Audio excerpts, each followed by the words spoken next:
안녕하세요. 사연에 빠지다의 DJ 민영입니다. 오늘도 두 가지 사연 준비되어 있으니 끝까지 함께 해주시고요. 구독과 좋아요 버튼도 꼭꼭 눌러주세요. 그럼 오늘의 사연 함께 만나볼게요. 안녕하세요, 구독자 여러분. 지금으로부터 약 30년 전 방영했던 TV 드라마 중에 아들과 딸을 기억하세요. 아마 생각나는 분들이 많으시겠지만 옛날 시절은 그 드라마처럼 남아선호 사상 분위기였어요. 하지만 21세기가 된 지금까지 그 고루한 사상을 고집하는 분이 주변에 계시답니다.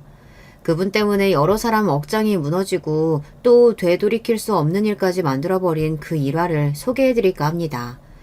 저와 같은 아픔이나 상처를 가지신 분들이 있다면 제 이야기에 함께 공감해주시면 좋겠어요. 우리 친정엄마는 삼다도로 유명한 제주가 고향이셨어요. 아빠가 학회일로 제주도에 갔다가 제주도 토박이인 엄마와 운명처럼 만나고 말았죠. 그렇게 부모님의 사랑으로 제가 이렇게 태어나게 된 거예요.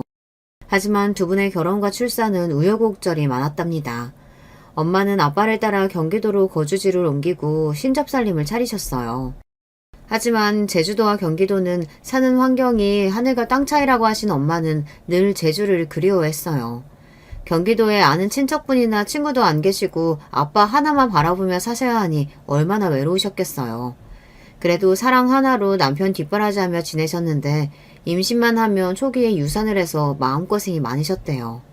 우여곡절 끝에 제가 태어나기까지 6번이나 유산하신 엄마는 몸이 아주 나빠지셨습니다. 저는 대학병원 산부인과에서 태어났어요. 혹시나 출산 도중 엄마가 잘못될까봐 드물게 대학병원에서 저를 출산하신 거죠.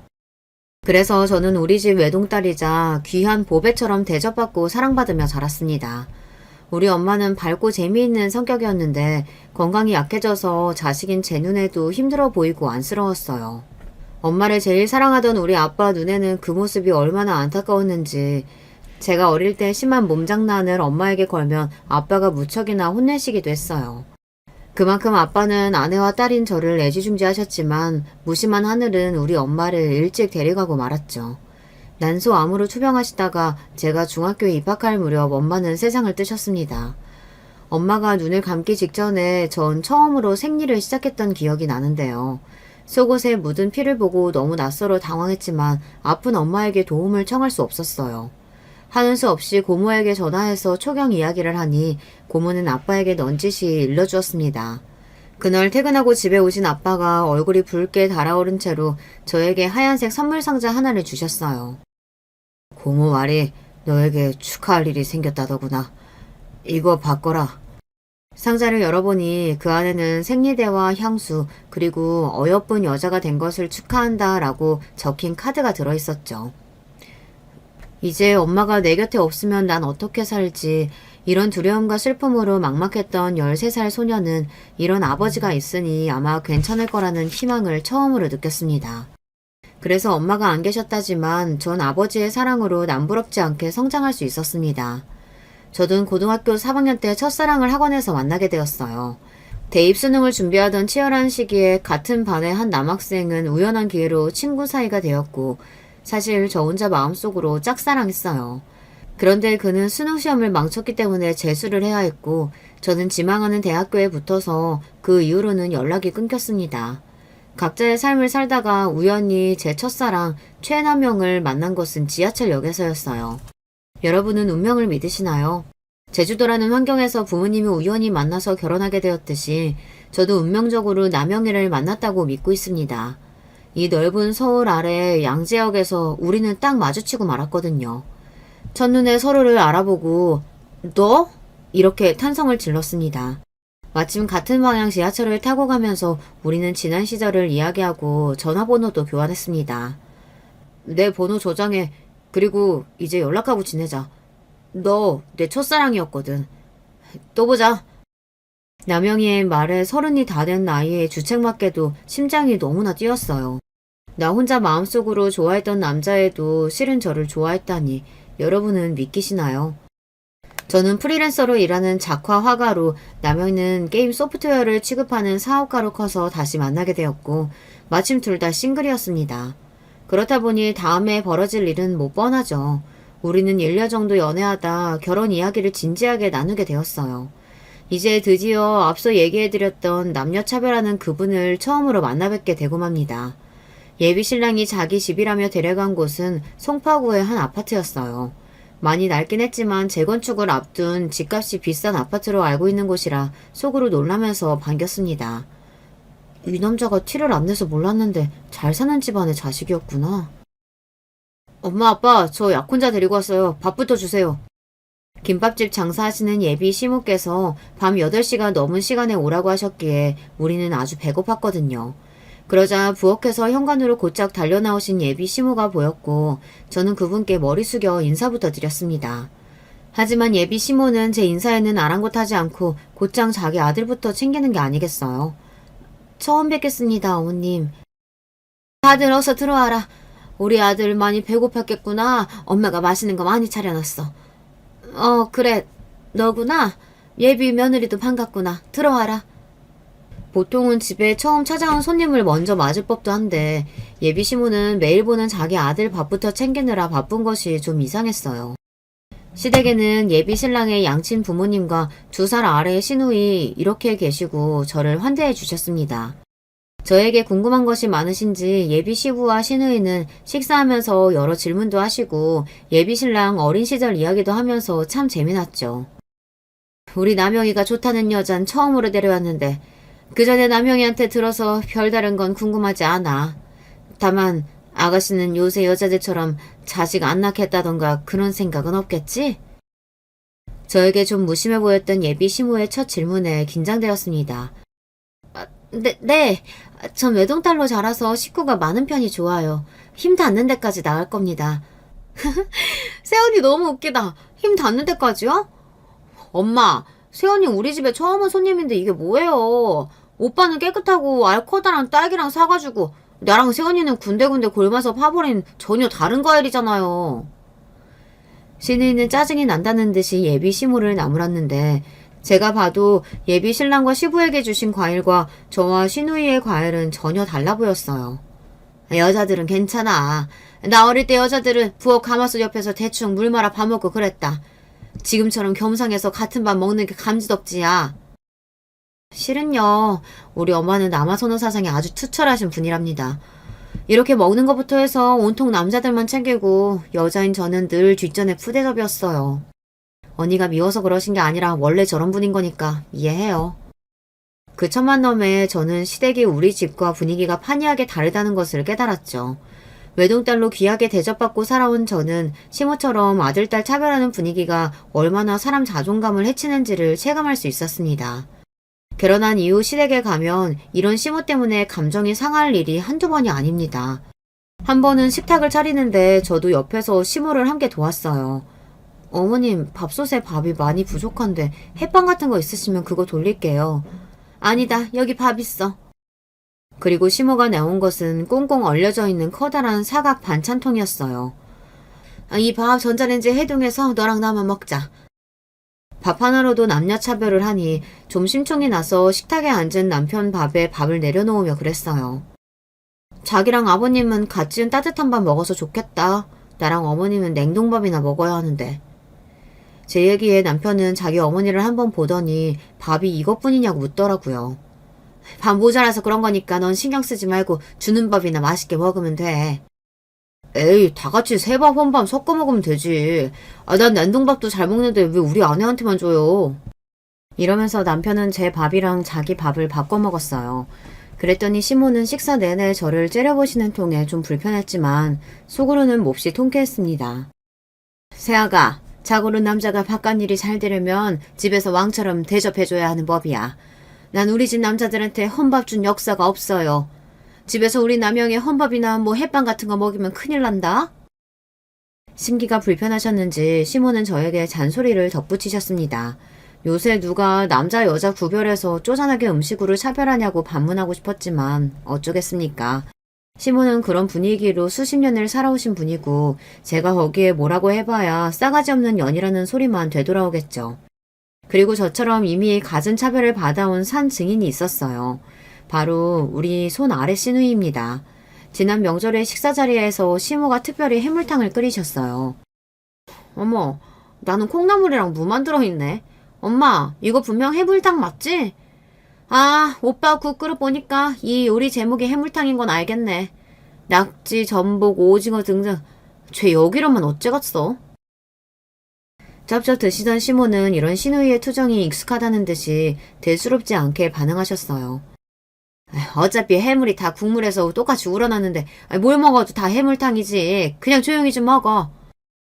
신우이는 저를 쳐다보며 얘기했어요. 30년을 이렇게 살아온 나도 매번 적응이 안 되는구만. 우리 올케 언니는 오죽 당황스럽겠어요. 언니, 우리 엄마한테 여자들은 생태적으로 하층민이랍니다. 야, 뭘 하층민까지. 오바하냐? 남편은 이런 상황을 자연스럽게 받아들이고 그냥 넘어가더라고요. 시부도 그렇고 그냥 시댁 분위기가 그게 당연시 되었어요. 시누이가 불쌍하게 느껴질 정도였죠. 그러던 시누이의 설움은 결혼 준비를 하며 결국 폭발하고 말았습니다. 우리가 결혼하고 이듬해에 시누이도 5년간 사귀어온 남자친구와 결혼을 앞두게 되었어요. 시부모님은 송파구에서 김밥 전문점을 운영해오고 계셨습니다. 작고 오래된 가게지만 인근이 학교와 학원가라서 장사가 아주 잘 되는 알짜배기였죠. 이 일로 남편과 시누이 대학까지 보내셨고 지금 사시는 잠실 아파트와 또 근처 상가까지 갖고 계셨으니 돈을 많이 버셨던 것 같습니다. 다만 이상스럽게도 재건축을 앞둔 허름한 건물에 몽땅 투자하신 셈이라 당장 쓸 수 있는 목돈은 별로 없는 상황이셨죠. 그래서 우리 신혼집을 해주실 때도 사시는 아파트를 담보로 4억이나 대출을 받으셨다고 들었어요. 그 과정을 지켜본 시누이는 부모님이 자기 혼수를 얼마 도와줄 것이라고 기대하지 않았겠어요. 하지만 시누이가 결혼할 남자를 인사하러 데려오고 가전 등 혼수를 보러 다니는 와중에도 모른 채 하시더랍니다. 결국 참다 못한 시누이는 시모에게 대놓고 부탁드렸어요. 저 결혼 앞두고 한창 준비하고 있는데 엄마 아빠는 저 안 도와주실 요량이세요? 여자야 혼수나 예단만 해가면 될 것을 뭐. 너 벌어놓은 돈 없냐? 제가 회사 다니기 시작한 지 고작 2년 됐어요. 모은다고 모았어도 1,500만 원 뿐인데 결혼 자금으로는 턱도 없다고요. 오빠는 괜찮다고 사양해도 4억이나 주셨는데 전 얼마 도와줄 수 있는데요. 에? 네 오랍이랑 너를 비교하면 못 쓰지. 걔는 남자고 또 우리 집 장남 아니냐. 우리 상황이 넉넉해서 오랍이 해준 거 아니고 없는 살림에 대출받아서 겨우 해줬어. 너까지 어떻게 해주냐? 엄마, 그렇게 말씀하시면 저 너무 서운해요. 취직하기 전까지 집에서 논다고 김밥집에서 일 시킨 건 어쩌고요. 정말 저 시집 보낼 돈이 하나도 없으신 거예요?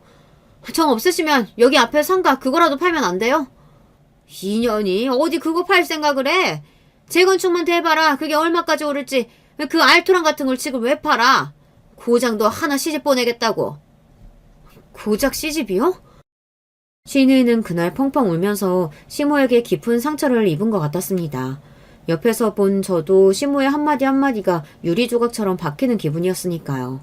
시모가 빈말로 한 게 아니라 정말로 딸 시집 보낼 때 예물 말고는 해줄 마음이 없었습니다.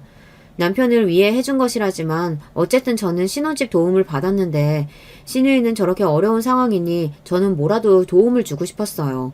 보다 못한 시부와 제가 겨우 돈을 모아서 시누이에게 2천만 원을 주었습니다. 아가씨 시집 보낸다고 모은다고 한 게 이 돈뿐이라 미안해요. 안 해요. 새언니 정말 고마워요. 나 우리 엄마랑 결혼할 거예요. 어디 귀한 아들 하나만 끼고 행복하게 사시라죠. 지난 세월 동안 시누이가 받은 상처는 이번 일뿐만이 아니었어요. 일찍이 미술에 소질이 있어서 학교 선생님이나 주변 사람들로부터 미술 쪽으로 나가보는 것을 권유받았지만 시모의 반대에 부딪혔답니다. 미술한다고 하면 돈 많이 든다던데 김밥 팔아서 너까지 뒷바라지 못한다. 너희 오빠 대학에 석박사까지 시키려면 그것만으로도 허리가 휘어. 그 미술에서 뭐 한다고 애가 이 고집이야. 이렇게 매정하게 나오는 자신의 엄마 때문에 결국 시누이는 미술에 대한 꿈을 접었어요. 이는 지금까지 두고두고 한으로 남아있대요. 나는 엄마한테 자식이 아니라 오빠 태어나면서 딸려 나온 사은품 같은 건가 봐요. 이번 일로 진짜로 느꼈고요. 앞으로 엄마한테 딸 노릇 안 하고 살 거예요. 얼마나 사무쳤으면 시누이는 결혼한 이후 자기 친정집에 발걸음을 잘 하지 않았습니다. 명절에는 와서 얼굴만 비추고 밥 먹고 설거지하고 가버리고 시모 생신에는 찾아와 보지도 않고 통장 계좌이체로 용돈만 보내드렸어요. 하지만 시누이는 저나 시부 생일은 빼먹지 않고 챙겨주었고 자주 만나면서 살뜰히 챙겼습니다.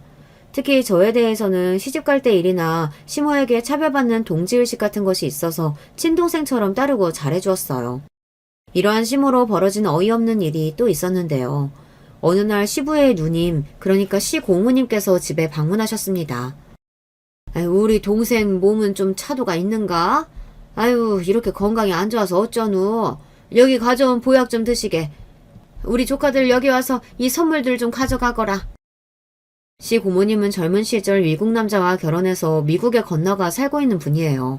그래서 2년에 한 번꼴로 한국에 들어오실 때마다 선물을 한가득 가지고 방문하시죠. 게다가 69의 나이에도 젊음과 멋진 패션 감각을 뽐내는 멋쟁이셨습니다. 남자들만 대우하는 시모와 달리 잘 베푸는 시고모는 가족들 모두가 좋아하는 인기쟁이셨죠.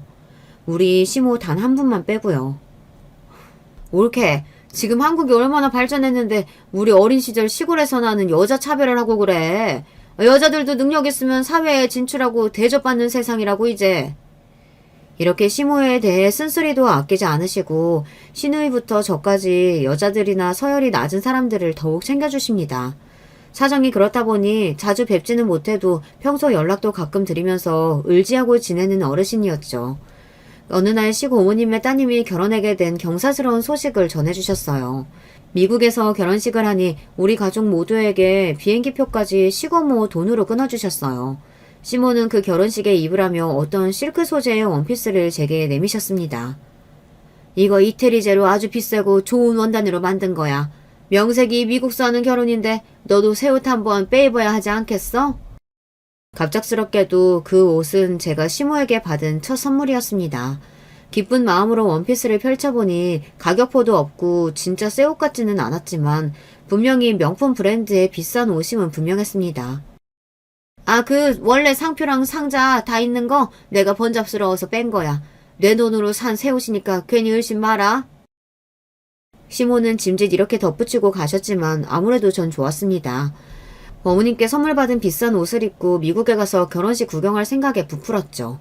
하지만 결혼식 전날 미국의 시 고모의 저택에 도착하자마자 제 들뜬 마음은 산산조각이 나고 말았어요. 아유, 이 먼 데까지 오느라고 고생 많았다. 우리 집은 내 집이다 생각하고 편하게 지내. 어라? 우리 조카 며느님은 왜 내 옷을 입고 왔는가? 내가 몇 번 안 입어서 올케한테 준 옷 아니야? 시모가 선물이라며 준 옷의 사정은 사실 이러했습니다. 시고모님은 우리 가족 모두에게 새 옷을 사입으라며 큰 돈을 주셨습니다. 한 사람당 100만 원에 가깝게 책정해서 말이죠. 그런데 자기의 아들과 남편 그리고 자기 옷은 비싼 브랜드의 것을 사느라 저와 시누이의 것을 살 돈이 부족했던 것이에요. 시누이는 그리 비싸지 않은 옷을 백화점에서 새로 사준 것인데 저는 그나마도 아까웠나 보죠.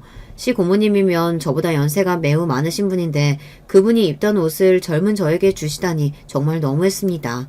어쩐지 제가 입기에는 옷이 좀 노숙해 보이기는 했지만 설마 이럴 줄은 몰랐어요. 이봐 올케, 이게 어떻게 된 일인지 설명 좀 해봐. 젊고 예쁜 조카 며느님에게 왜 내 옷을 준 거냔 말이야. 자신의 치졸한 행각이 드러나버리자 시 고모님부터 모든 가족이 자신을 비난하고 곱지 않은 눈초리를 보내자 시모는 당황했습니다. 아, 우리 며느리는 애가 워낙 알뜰해서 비싼 새 옷은 싫다네요. 아, 그리고 고모님이 주신 옷 보여주니 마음에 든다고 자기 달라 그러길래 줬어요. 안 그러냐, 며느라가? 이렇게 시모는 다급한 마음에 없는 말을 지어내고 저에게 도와달라는 눈짓을 했습니다. 고약한 시모를 돕기 싫었지만 일단 분위기를 봐서 전 말없이 고개를 끄덕였습니다. 시 고모의 저택은 으리으리했고 넓은 잔디 마당에서 바베큐까지 구워주시며 좋은 대접을 받았어요. 하지만 즐거웠던 마음은 이미 깨지고 우울한 제 기분 때문에 파티 분위기를 제대로 즐기지 못했습니다. 가족들은 하하호호 먹고 마시면서 흥겹게 지내고 있었지만 전 2층 테라스에서 바람을 맞으며 제 신세를 한탄하고 있었죠. 그런데 어느샌가 시 고모님이 제가 있는 곳으로 와서 옆에 앉으셨습니다. 옳게 거짓말한 거 내가 왜 모르겠나. 함께한 세월이 얼만데. 올케가 어떤 사람인지 충분히 알고 있지. 그런 시어머님 밑에서 우리 조카 며느리가 얼마나 마음고생하는지 충분히 안다네.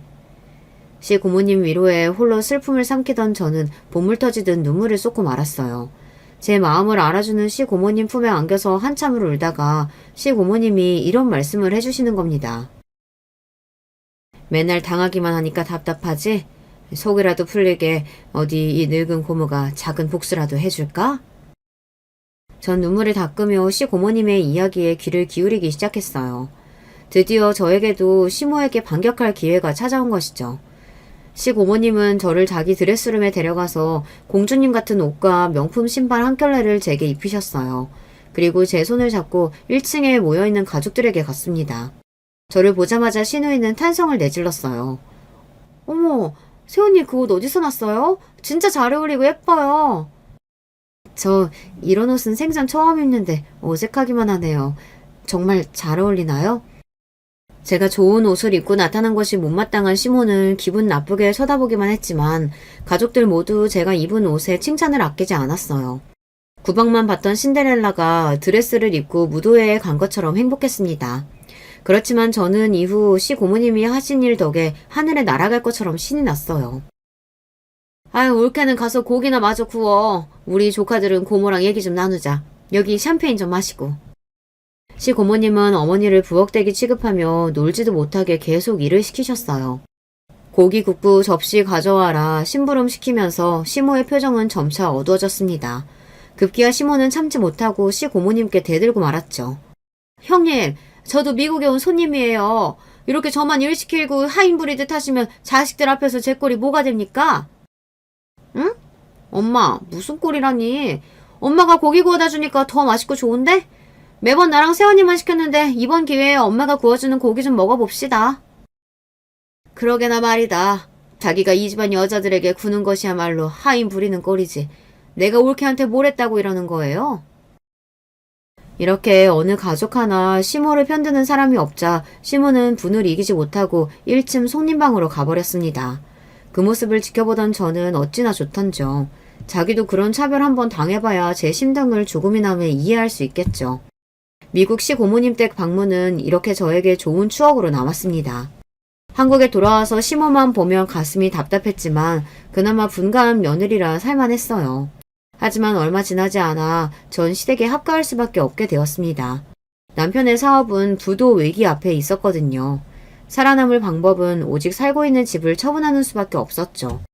정말 피하고 싶었지만 그렇게 우리 부부는 시댁에 들어가서 살기 시작했습니다. 차라리 어디 출퇴근에 다니면 좋겠지만 제가 하는 일은 재택근무다 보니 시댁에서 하루 종일 있으니 불편해 죽을 것 같더군요. 더 문제는 저를 부려먹으려 드는 시모였습니다. 내가 우리 아들 결혼할 때 신부감 사주가 중요하다고 그렇게 우리 선녀님이 말씀하셨는데 아무래도 네 사주가 우리랑 안 맞나 보다. 네가 들어오고 나서 잘못되던 아들 사업이 그렇게 되었으니까 말이야. 이렇게 어이없게도 남편 사업을 제 탓으로 돌릴 뿐이 아니라 본격적으로 저를 부려먹기 시작하셨죠. 시모는 하루 대부분 시간을 김밥 가게에서 있으셨지만 집에 남아 계신 시부의 식사부터 수발을 저에게 시키시는 겁니다. 원래 시부는 시모와 같이 김밥집을 하셨지만 몇 년 전 건강이 안 좋아지시면서 집에서 요양하고 계신 상황이었어요. 심지어 가게가 바쁘면 저에게 전화해서 당장 나와서 일을 도우라고 하는 겁니다. 어머님, 저 집에서 노는 사람 아니에요. 회사 출퇴근만 안 할 뿐이지 이래서 저희 생활비 버는 입장인데 이렇게 가게 일까지 시키시면 어떡해요. 그니까 네 일은 언제 해도 상관없잖냐. 일단 급하니까 김밥 가게 와서 서빙 좀 하고 그 다음에 들어가서 네 일 해라.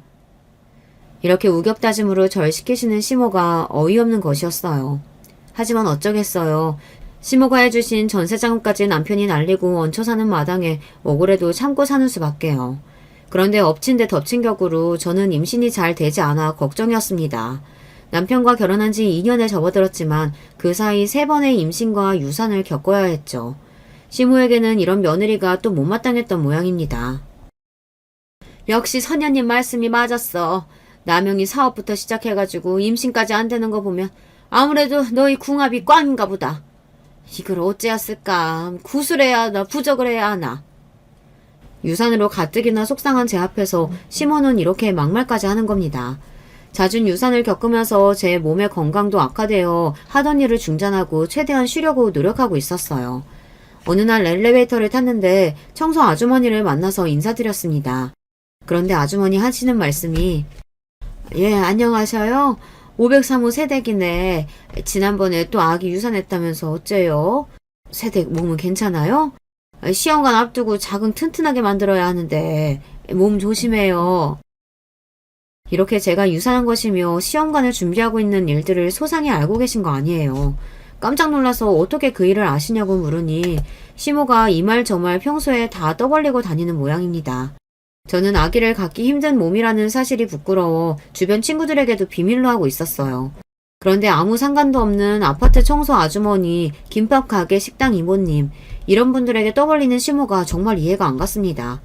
임신이 안 돼서 속상하고 유산해서 몸 상하는 것은 바로 저잖아요. 그런데 제게 도움 하나 안 주며 부려먹는 양반이 제 치부를 이곳저곳 떠들고 다녀서 제 귀에까지 들어오게 만들었습니다. 이런 일로 저는 더 비참해지는 기분이라 시모에게 그러지 마시라고 말씀드렸죠. 어머님, 여기저기 제 유산한 이야기 하고 다니지 말아주세요. 잘 모르는 사람들이 제 개인사 아는 거 불편해요. 왜 그러냐? 내가 뭐 틀린 말한 것도 뭐 지어낸 것도 아닌데 뭐. 함께 듣고 있던 남편도 화를 내며 저를 거들었어요. 집사람 말이 맞아요. 우리에겐 아픔이고 감추고 싶은 일인데 어디 가서 그렇게 쉽게 말하지 마세요. 하지만 시모는 우리 얘기는 눈 하나 깜짝하지 않으셨습니다. 별 까탈을 다 보겠네. 내 입 가지고 내가 말하는데 뭐가 문제냐? 이러면서 이제 남편과 시모 둘이서 싸우는데 안방에 계신 시부가 무슨 집안 싸움이냐며 호통치시고 싸움이 마무리되었어요. 자기 엄마에게 화가 난 채로 방에 들어온 남편은 제게 사과했죠. 자기한테 내가 정말 할 말이 없다. 남편의 능력이 없어서 자기 시댁살이에 엄마 구박까지 당하고. 정말 미안해. 내가 반드시 사업 일으켜서 꼭 좋은 집 사서 바로 분가하자. 이렇게 남편은 저를 위로해주기는 하는데 왜 아직도 제 마음은 응어리진 것 마냥 먹먹하기만 할까요? 다행히도 시험관 시술이 잘 되어서 결국 임신에 성공했습니다. 하지만 제가 유산을 많이 했고 아직 안심하기에는 이르다며 병원에서는 몸조심, 스트레스 조심하라고 일러주셨어요. 이번만큼은 제 아기를 지키고 싶은 마음에 시댁에 가서 아예 대놓고 선포했죠. 병원에서 출산 때까지 아주 몸조심하라고 했어요. 어머님, 저 김밥집 부르시는 거 이제 하시면 안 돼요. 꼭 손주 보시고 싶으시다면 말이죠. 유난 다 떤다, 야. 나 때는 여자들은 최만사까지 판이라고 그랬어. 어머님께서 이 사람 자꾸 부려먹으면 저 진짜 그때는 못 참아요. 아들 얼굴 봐서라도 집사람 잘 보살펴주세요. 네? 그래요. 우리 손주도 봐야 하는데 당신이 며느리 좀 잘 챙겨줍시다. 이렇게 온 가족이 똘똘 뭉쳐서 압박하니 시모도 어쩔 수 없다는 듯이 체념했습니다.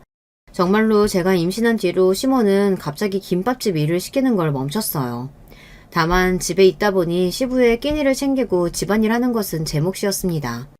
그래도 전 너무 행복했어요. 초음파 사진을 보니 딸아이가 그 좁은 자궁 안에 몸을 동그랗게 하며 자고 있더군요. 제 아기를 만나게 될 이듬해 4월을 기다리며 태교도 열심히 하면서 지냈습니다. 시댁살이 한 뒤로는 친정아빠가 우리 집에 오시지 못해서 자주 뵙지 못했어요. 그래서 아기를 낳기 전 친정에 가서 문안도 드리고 제 배도 보여드렸어요. 남산만큼 부풀어 오른 제 배를 보며 아빠는 기쁨을 감추지 못했습니다.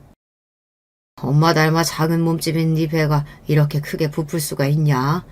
이러니 네 몸은 또 얼마나 힘들고.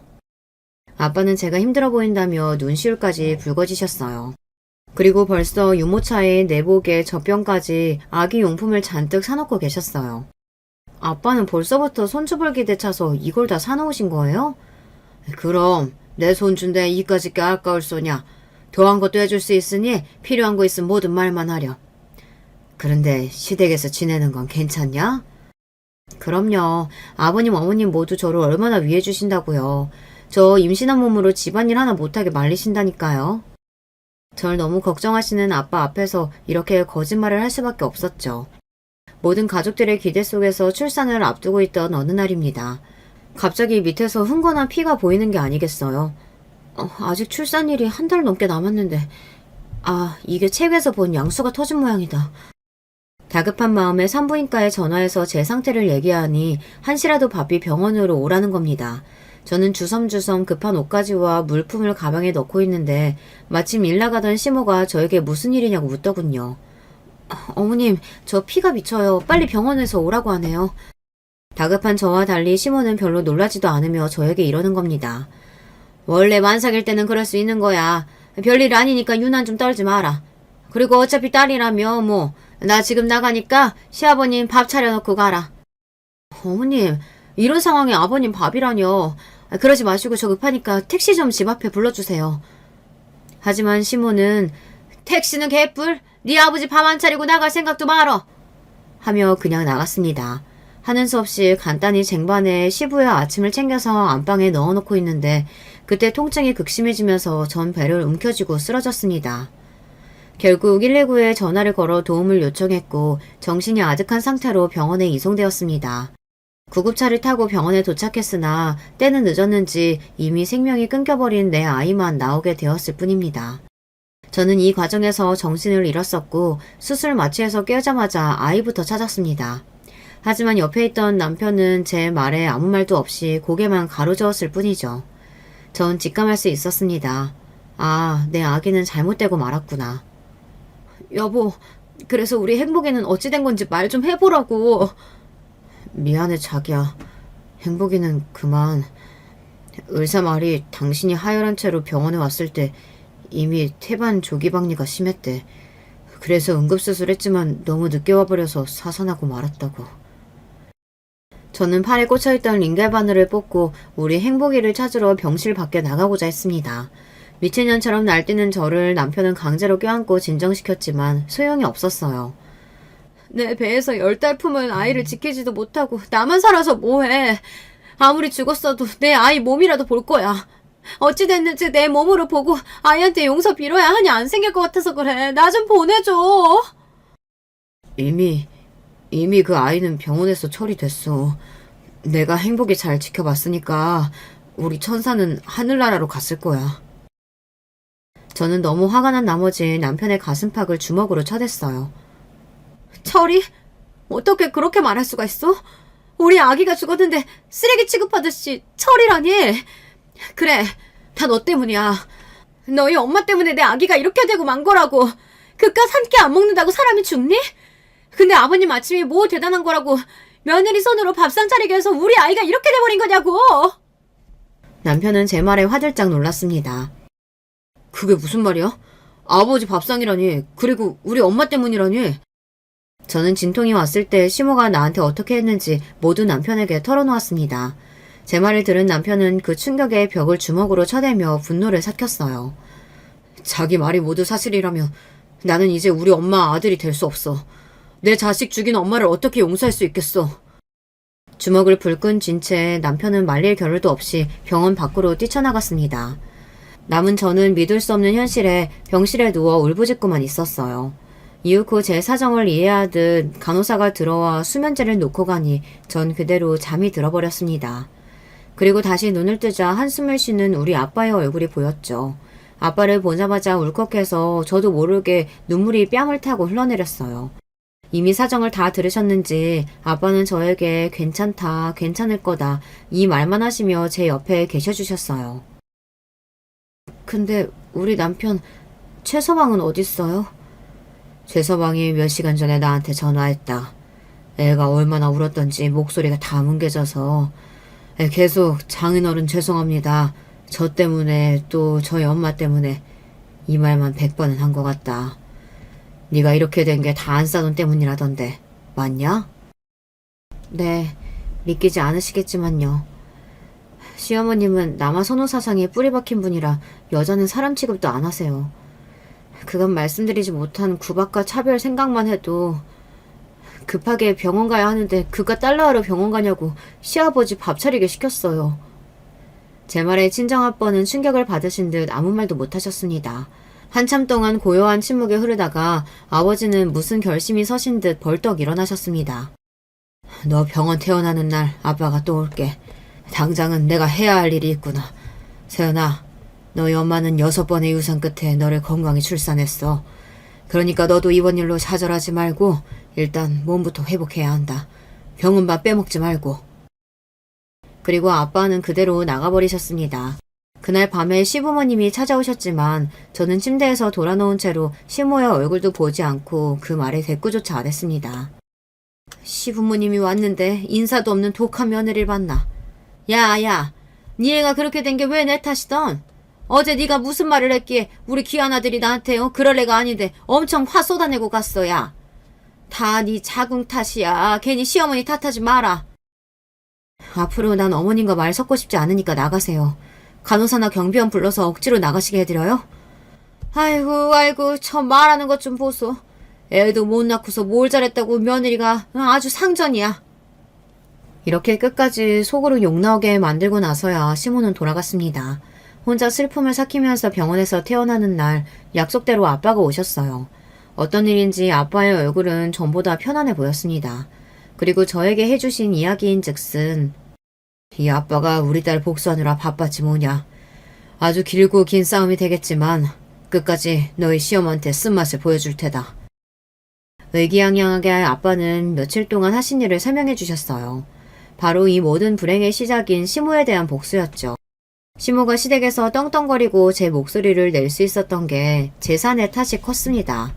그런데 그 재산 대부분이 재건축을 앞둔 아파트와 상가에 묶여 있었기에 시모는 40억이나 되는 돈을 실제로 만져보지도 못한 채 김밥 장사나 해야 했어요.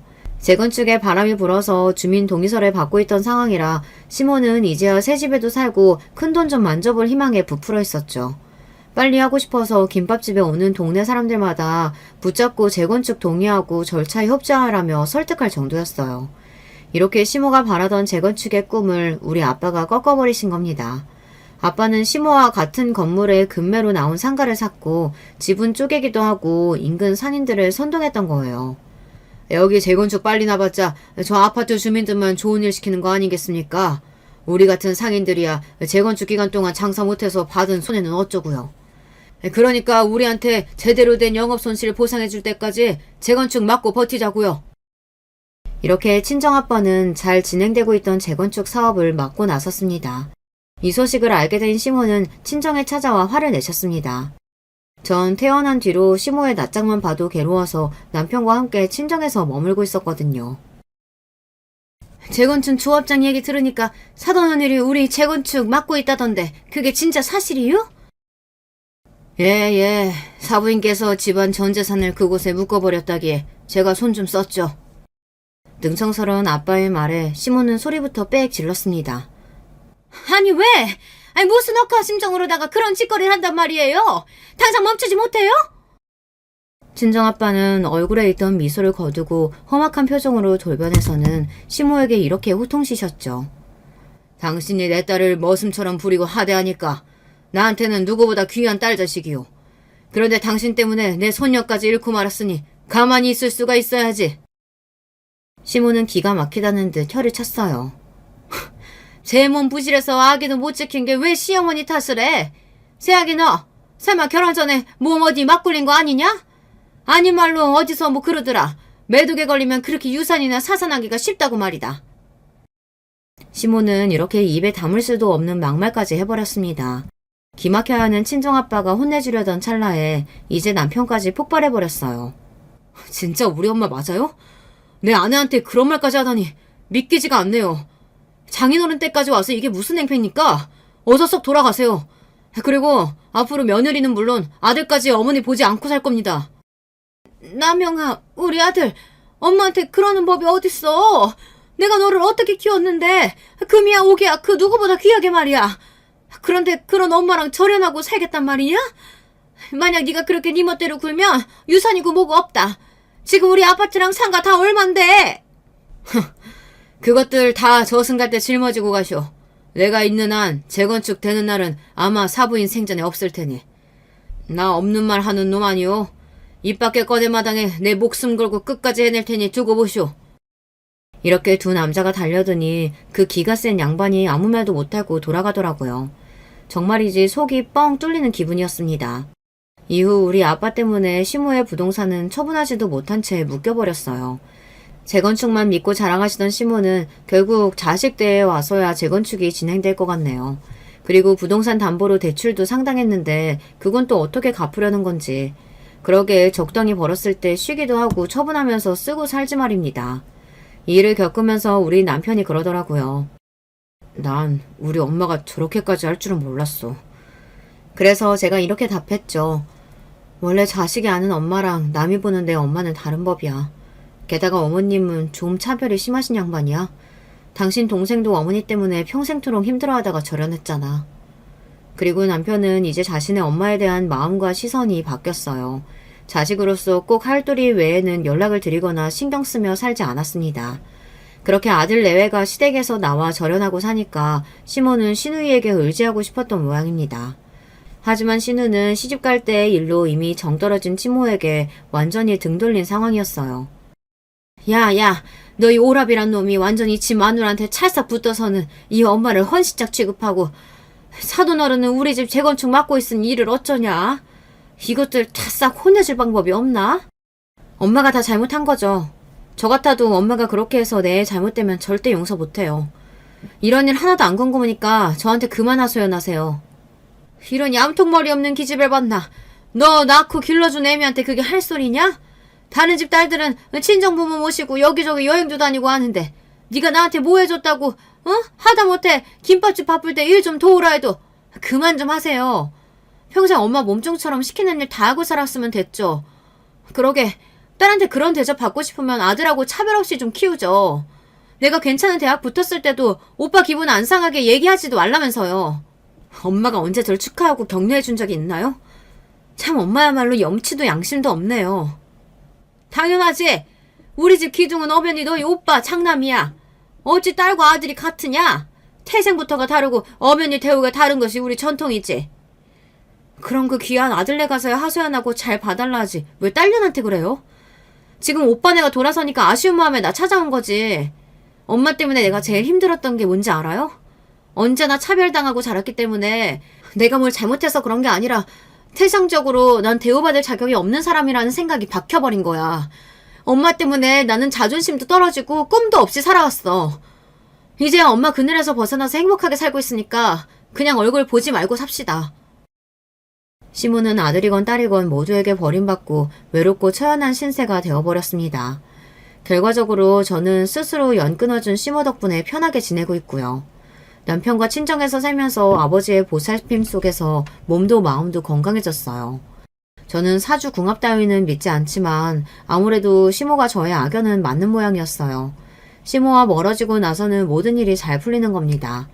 남편의 사업은 점차 번영하여 어려운 상황에서 벗어났습니다. 그리고 매달 몇천만 원씩 벌어서 머지않아 분가할 수 있을 것 같아요. 돈이 없어 시댁에 얹혀 살았던 서름은 다시는 없을 거라며 남편은 제가 원하는 집 어디든 사주겠다고 약속했죠. 또한 제 마음이 편해져서일까요? 다시금 저에게 아기 천사가 찾아오고 만 겁니다. 시험관 시술 없이도 자연 임신했다는 사실을 알고 남편과 손을 맞잡고 방방 뛰다가 이내 조심했어요. 뛰다가 우리 아기 다치면 안 되니까요. 저는 발걸음도 조심하고 남편과 아빠가 사다주는 맛난 음식을 먹으며 살이 벌써 10kg나 쪄버린 통통한 산모입니다. 그럼에도 매일 너무 행복한 걸 어쩌나요. 이번에야말로 제 아기를 반드시 지켜낼 겁니다. 그리고 제 힘 닿는 데까지 잘 키울 결심이에요. 그런가 하면 그 꼬장꼬장 하시던 시모는 결국 우리 아빠에게 백기를 드셨습니다. 친정에 찾아온 시모는 머리 숙여 100배 사죄하고 재건축이 진행될 수 있도록 아빠의 협조를 부탁하셨어요. 그리고 저에게도 미안하다며 다시 잘 지내보자고 말씀하셨죠. 그분 나름대로 큰맘 잡숫고 어렵게 내신 용기라는 거 알죠. 하지만 아직 저는 온전히 어머님을 용서하기 어렵습니다. 그리고 시모를 보지 않고 사니까 제 인생이 잘 풀리는 것 같아서 말이죠. 일단 아빠는 시모가 앞으로 어떻게 하는지 보고 나서 협조해주겠다고 하셨고 저 역시 시간이 좀 흐르고 나서 다시 왕래하겠다고 말씀드렸어요. 내가 벌써 70을 앞둔 노인인데 너희 시아버지도 언제 가실지 모르고 나 좀 받아오. 이런 말씀을 남기고 기운 없이 돌아가는 시모에게 측은지심이 들었지만 아직은 거리를 두고 지켜보는 중입니다. 구독자 여러분이 보시기에도 이런 시모와 다시 엮이고 사는 것은 안 될 일이죠. 혹여 다른 의견이 있으시다면 말씀 부탁드립니다. 제가 친정엄마가 없잖아요. 같은 여자끼리 이런 일에 대해 충고를 주신다면 감사히 받아들이고 귀담아 듣겠습니다. 그럼 저는 감사한 마음으로 앞으로 아기 키우고 열심히 살겠다는 말씀을 끝으로 제 사연을 마치겠습니다. 지금까지 저와 함께 해주신 여러분께 감사드립니다. 모두 늘 건강하시고 행복하시길 바랄게요. 안녕하세요. 저는 서울에 살고 있는 평범한 회사원입니다. 나이는 33살이고요. 현재는 혼자 거주하고 있습니다. 오늘 제가 사연을 보낸 건 제가 겪었던 상당히 특이한 결혼 경험을 누군가와 나눠보고 싶어서입니다. 특이하다고 하는 게 맞는 건지는 잘 모르겠네요. 좀 소름 끼친다고 해야 하나?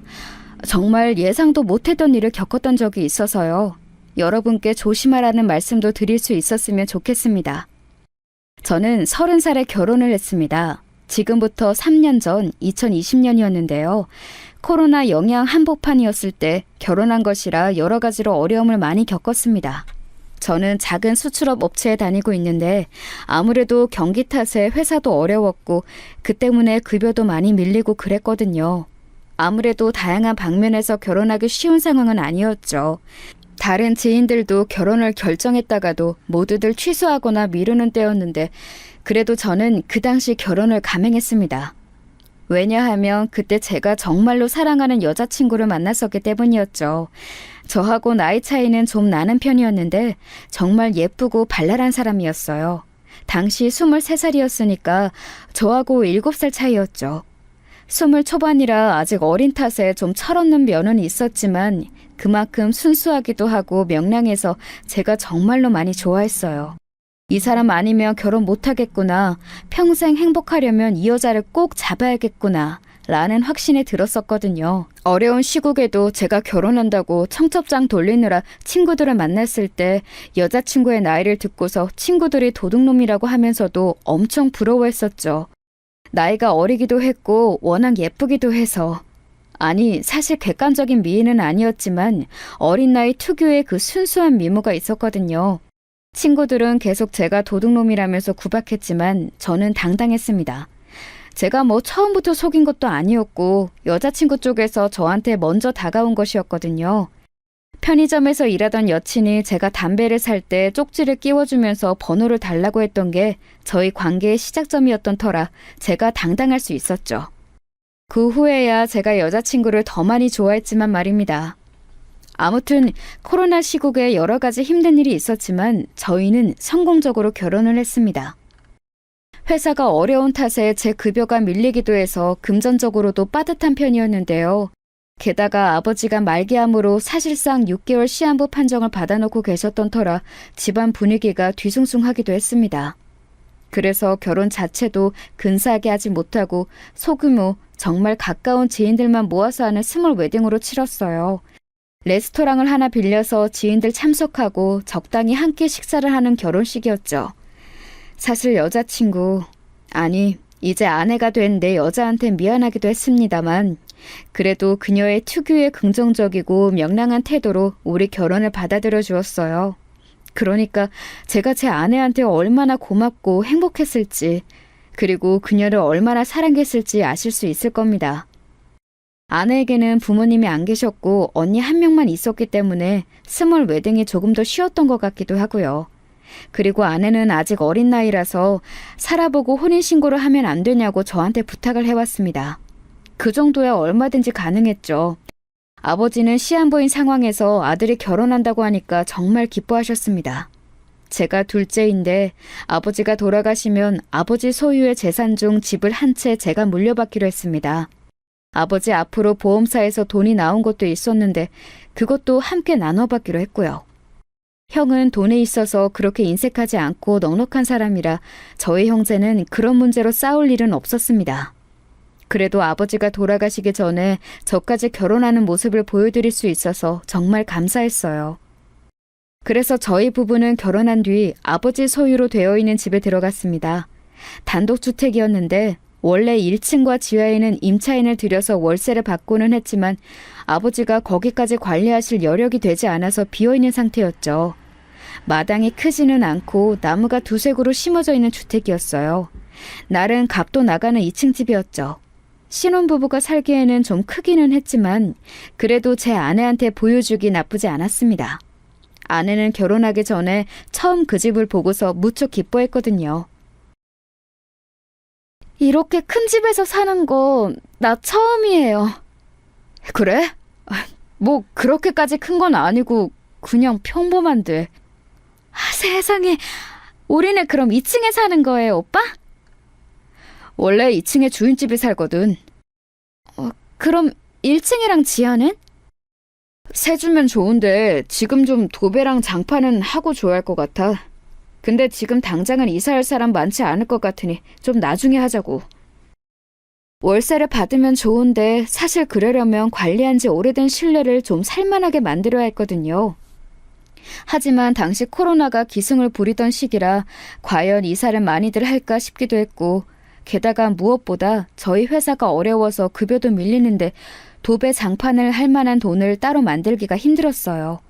뭐 하려면 할 수 있었겠지만 그렇게까지 무리해서 급하게 할 필요가 없는 일이었거든요. 아내는 아무래도 좋다면서 신이 났습니다.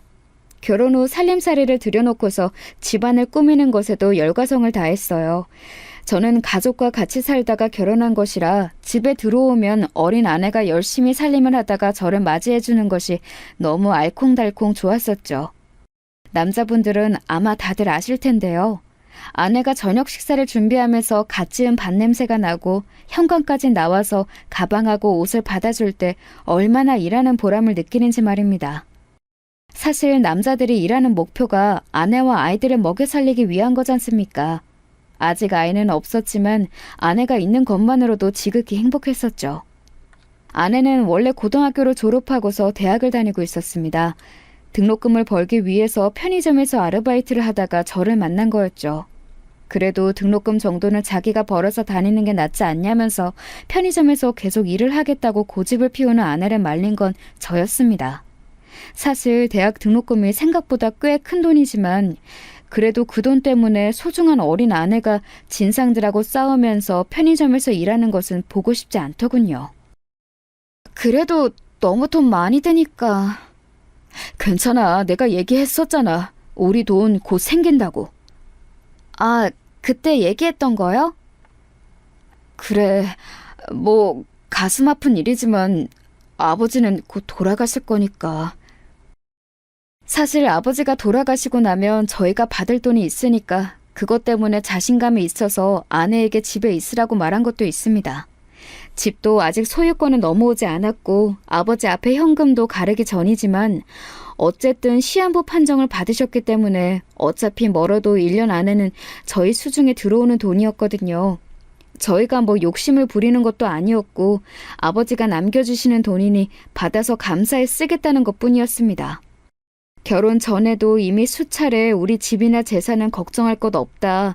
내가 중소기업에 다녀서 많이 못 벌어도 어차피 아버지가 남겨주실 돈이 있다고 아내에게 이야기를 해두었기에 그녀도 아는 바였죠. 아내는 아버님께 죄송한 거 아니냐면서 무척 망설였지만 그래도 저는 단호하게 집에서 가정주부로 있어달라고 했습니다. 그런 제 말이 고마웠던지 아내는 눈물을 글썽거리기까지 했었죠. 아직 혼인신고는 안 했지만 그래도 부부로 연을 맺었으니 당연히 2-3달만 지난 다음에 신고를 할 생각이었어요. 그럼 제 돈이 아내의 돈이나 마찬가지였죠. 그런데 묘하게 처형이 아내를 좀 질투하는 것처럼 보이기도 했어요. 아내의 친정 식구라고는 처형뿐이어서 저는 잘 지내보려고 정말 애를 많이 썼는데요. 어쩐지 저한테 굉장히 거리감이 씨 굴더라고요. 아내하고 사이가 좋지 않은지 교류도 많지 않았고 가끔 제 얼굴을 보면서 키득거리기도 하고요. 제 나이가 많다고 조롱하는 느낌도 들어서 별로 기분이 좋지는 않았습니다. 하지만 그것을 제외하고는 결혼 직후에 정말 행복했습니다. 코로나 당시라서 신혼여행은 다녀오지 못했어요. 그냥 휴가 내고서 근교로 나가서 같이 맛있는 것이나 먹고 다녔습니다. 그래도 아내는 무척 즐거워했고 제가 보여주는 것들에 대해서 행복해했어요. 어린 나이인지라 순수하게 반응해주는 것이 너무 고마웠습니다. 이전까지 사귀었던 여자친구들은 대부분이 너무 닳고 달아서 제가 어딜 데려가도 그렇게 고마워하거나 기뻐하는 사람들이 없었거든요. 어리고 순수한 사람을 배우자로 찾는 남자들이 왜 그런지 누구보다 잘 이해할 수 있는 게 바로 저였습니다. 그런데 결혼하고 나서 얼마 지나지 않아서 바로 아내 몸에 문제가 좀 생겼습니다. 아내는 밤에 화장실에 가려고 자주 일어났는데요. 원래 결혼 전 사귈 때 여행을 가거나 했을 때에는 그런 증상이 없었거든요. 원래 굉장히 얌전하게 자는 사람이었고 늦잠도 심한 편이었는데 결혼하고 나니까 밤에 일어나는 일이 잦더라고요. 거의 매일 밤 일어났고 화장실에 가서 좀 오래 안 오기도 했고요. 반면에 저는 잠이 굉장히 많은 편이고 깊이 자는 편이라 아내가 일어나서 화장실에 가도 별로 불편하지는 않았어요. 다만 아내가 아직 너무 어린데 몸에 문제가 있는 건가 걱정이 될 뿐이었죠. 아내는 병원에 다녀왔다면서 방광염이라고 하더군요. 신장에 크게 문제가 있는 건 아닌데 그냥 좀 화장실을 자주 가게 된다면서 약을 타봤고요. 그런데 이상하게 왜 아무리 밤에 볼일 보러 화장실에 간다고 해도 큰일이 아닌 이상이야 금방 돌아오는 게 당연하지 않습니까? 그런데 아내는 정말 너무 오래 걸리더라고요. 처음에는 몰랐죠. 저는 밤에 깊이 잠들고 아내가 나간다고 해도 금방 오겠거니 하고 다시 잠들었으니까요. 하지만 아내가 그렇게 밤에 일어나서 나간 지 보름쯤 되니까 좀 걱정이 되어서 올 때까지 기다렸어요. 당연히 5분 안에 올 거라고 생각했는데 안 오더라고요. 이상해져서 침대에서 일어나려고 하는데 10분쯤 지나서야 아내가 들어오더군요. 아내는 제가 안 자고 있는 것을 보고 조금 놀란 듯 눈을 깜빡거렸죠. 어머, 안 자고 있었어요, 오빠? 잠이 깼다가 안 들었는데 너무 오래 안 와서. 그냥 자지. 화장실 사정을 뭘 알려고 그래. 아내는 조금 민망한 듯이 얼굴을 붉혔죠. 그러고 보니 사실 갓 결혼한 아내가 남편이 화장실 사정을 신경 쓴다면 얼마나 부끄럽겠어요. 그래서 저도 제 생각에 짧았다 싶어서 얼른 웃으면서 아내를 그냥 끌어당겨 안았죠. 그런데 이상하게 아내 옷이 차갑더군요. 당시 가을이었는데 아내가 추운 걸 싫어해서 집안은 항시 따뜻하게 보일러를 돌리고 있어 옷이 차가워질 일은 없었어요. 적어도 집안에서 차가워질 수 있는 정도의 온도와 그렇지 않은 곳의 기온에는 차이가 있었죠. 지하와 1층이야 비어있어서 난방은 전혀 돌리지 않았으니 차갑더라도 2층 화장실을 썼는데 이렇게 차가울 리가 없었습니다. 이상하긴 했는데 저는 이 밤에 구태여 물어볼 곳은 없다고 생각했어요. 화장실 갔다가 잠깐 베란다라도 나가서 바람 쐬었겠거니 생각했었죠. 그래서 그날은 그냥 아무 생각 없이 잤습니다. 그 이후로도 며칠간 계속 아내가 밤에 나갔는데 사실 이상하다고 생각하면 좀 많이 이상한 일이잖아요. 별 생각이 없었는데도 시간이 쌓이니까 좀 의아하게 여겨지더군요. 그래서 결국 한 달쯤 지났을 때 아내가 일어나서 살그머니 나가는 것을 느끼고 저도 깨어났습니다. 그때 불쑥 아내 뒤를 따라가 볼까 생각이 들더라고요. 뭐가 답답한 일이 있어서 자꾸 밤에 나가 바람을 쐬고 오는 것인지 아님 화장실에서 배가 아프기라도 한 건지 걱정도 되었으니까요. 그래서 소리가 안 나게 조심히 아내 뒤를 따라갔습니다. 화장실 사정 알려고 한다고 아내가 부끄러워할까봐 조심조심 안 들키게 걸었죠. 그런데 아내가 화장실로 안 가고 아래로 내려가는 층계로 향하더군요. 저희가 살던 2층에서 1층과 지하로 실내, 실외 모두 계단이 연결되어 있었거든요. 세를 주는 곳이라서 실내 계단에 중간문이 있고 거길 막아두는 형식이었는데 그걸 조심스럽게 열고서 아래로 내려가는 겁니다. 바람을 쐬려면 베란다로 나가든지 아니면 화장실은 반대편이었는데 이상한 일이었죠. 제가 따라 내려가는 것도 모르고 아내는 아래로 모습을 감췄습니다. 들킬까봐 약간 거리를 두고서 아내 뒤를 밟았는데요. 어차피 그 계단은 한 곳으로만 향했으니까요. 아래쪽 지하실에 불이 켜지더군요. 문을 살짝 닫고 들어갔는지 문틈으로 빛이 흘러나왔어요. 저는 왠지 긴장이 되어서 등에 식은땀도 날 지경이었습니다. 조심스럽게 발소리가 안 나도록 내려가서 가까이 가니까 웬 모르는 남자 목소리가 흘러나오더군요. 같이 섞여서 나오는 여자 목소리는 분명히 아내였습니다. 솔직히 아내가 겁에 질리거나 싫은 기색이었다면 전 당연히 그녀가 협박받거나 집에 강도가 든 거라고 생각했을 겁니다. 하지만 목소리만 들어도 이미 아내는 아주 즐겁고 행복한 듯한 기색이었죠. 남자 역시 아주 다정한 듯한 목소리였습니다. 저는 약간 머리가 멍해진 채로 다가가서 문틈으로 슬쩍 들여다보았어요. 그리고 지하실에는 어떤 남자와 제 아내가 같이 끌어안고 이야기를 나누고 있었습니다. 남자는 마치 노숙자처럼 허름한 차림이었지만 체격이 무척 좋았죠. 여기 춥지? 보일러를 아예 꺼놔서 어떻게 할 수가 없네. 견딜만해. 괜찮아. 어차피 겨울 되기 전에 나갈 거잖아. 진짜 알았어. 자기, 나 이제 올라가 봐야 해. 그 인간이 요새 자꾸 깨더라. 에이, 알았어. 귀찮네 진짜. 여차하면 확.